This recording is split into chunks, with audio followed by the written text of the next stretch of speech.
bit of suspicion that he might be on the spectrum when he was 18 months.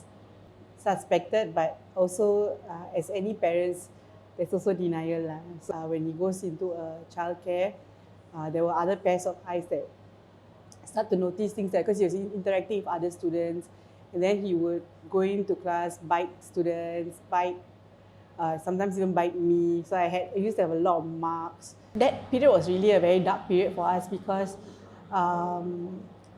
that school was not able to understand how to actually address the issue, and they gave us an ultimatum, which was that if we do not take him out of school, which we couldn't afford because we just had a second born and there was not enough money to even consider me leaving the job, but the school was insistent that I took him out.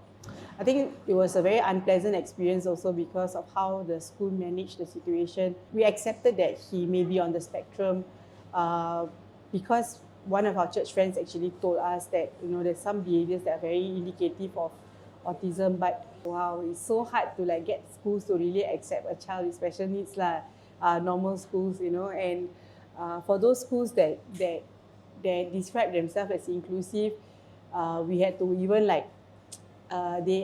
they asked us to pay for shadow support teachers, which was quite pricey really. 1 hour was about, the cheapest that we could find was $80. Financially, I think it really hit our family very hard.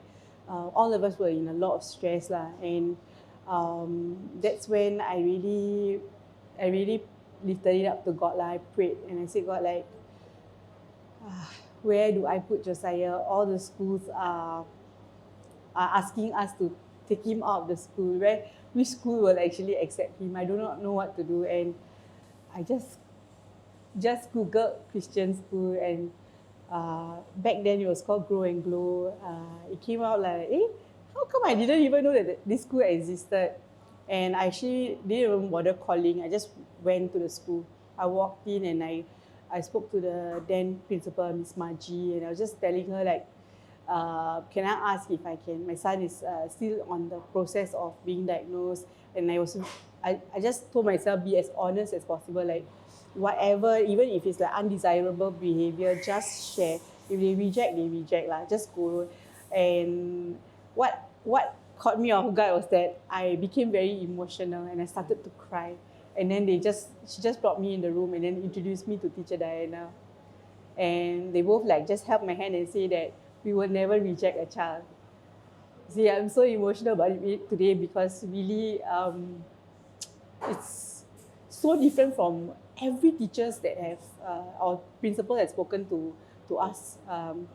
So I mean, I didn't expect that, and then they just said we'll accept him straight away, and they said that so Teacher Diana said that she will watch him and assess him and try to see what is it that I'm talking about . So during the first month itself, he wasn't even part of the program yet, but within that month, Teacher Diana said, yep, he should be in ESP.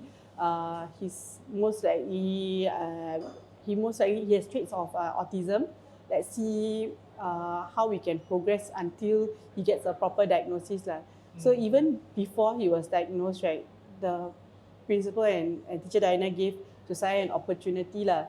Within 2 or 3 months, transformed. He was just he was able to, the fact that I could see him sit down in class was already wow, how is the teachers doing that? How are they getting to sit down on a chair and not move from the table? Wow, it's just the transition was just even I couldn't do it, but somehow with the support of ESP, and even with his classmates, even his classmates, I think they really couldn't really understand his behavior, but as time moved by, I could see him helping his classmates, and his classmates welcomed the help. And to see that the marginalized people with divergent thoughts on neurodivergence, for them to actually integrate with the main population, I mean, this school has done such a great job doing that.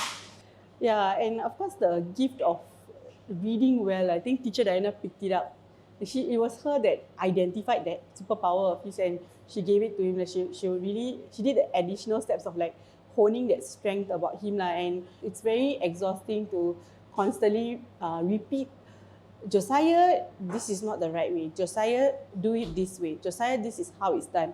And I think the teachers have done so well to just constantly remind him about the routines, because he's very routine based. Without the help of them, I would not have even considered diagnosing Josiah. I would not have even considered putting him in Pathlight, which he got in Pathlight, and accepting himself as a child with autism is something that I celebrate. I really celebrate, and he proudly goes around and tells people, I have autism, it's my superpower.